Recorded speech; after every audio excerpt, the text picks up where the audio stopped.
Enfant, l'imam Ibn Badis avait appris le Coran par cœur.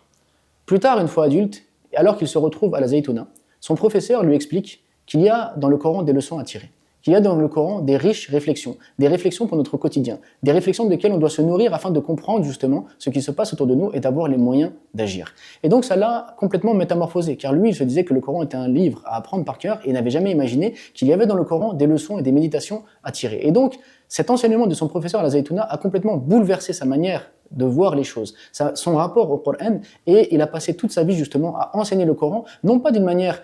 théorique et avec une exégèse classique, mais en cherchant à regarder dans le Coran les réponses aux situations qu'il vivait. Et donc, si on regarde à travers justement le Coran, on peut trouver des récits qui vont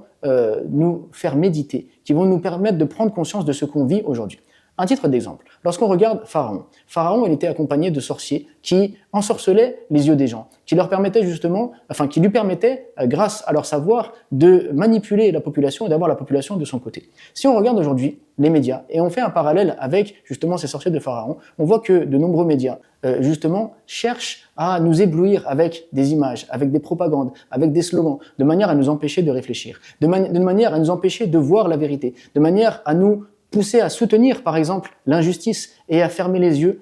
sur justement l'injustice. Et Malcolm X nous alertait sur cela, il disait, si vous ne faites pas attention, les médias vont vous pousser à voir le juste comme étant l'injuste et l'injuste comme étant le juste. Donc, à travers cette nouvelle manière d'ensorceler les gens, à travers cette manière d'empêcher de réfléchir, à travers cette manière de diriger les opinions, eh bien finalement, on voit que les pharaons d'aujourd'hui ont leurs sorciers qui dirigent la population là où ils veulent. Et c'est là le rôle justement de la personne intelligente, le rôle de la personne qui réfléchit, qui ne veut pas être un homme pensé, de la personne justement qui se dit je dois avoir mon esprit critique, je ne dois pas me laisser aveugler par cela. Et on voit que Moussa alayhi salam a été inquiet au départ, il n'était pas rassuré face à cette situation et Allah Azza wa Jalla l'a renforcé, l'a raffermi et grâce justement à cette force, il a réussi à défier les sorciers et il a réussi à avoir gain de cause sur eux. Donc nous aussi on doit avoir confiance en Allah Azza wa Jalla, puis on doit avoir confiance en nous-mêmes, dans nos lectures, on doit se former, on doit réfléchir de manière à ne pas subir les informations, mais à nous aussi participer, à nous aussi montrer la vérité, à nous aussi montrer où se trouve la justice, de manière à ce que justement on ne soit pas juste dans un psitacisme permanent, à répéter des informations sans les comprendre, mais qu'on soit animé justement d'une âme juste, d'une âme qui cherche la vérité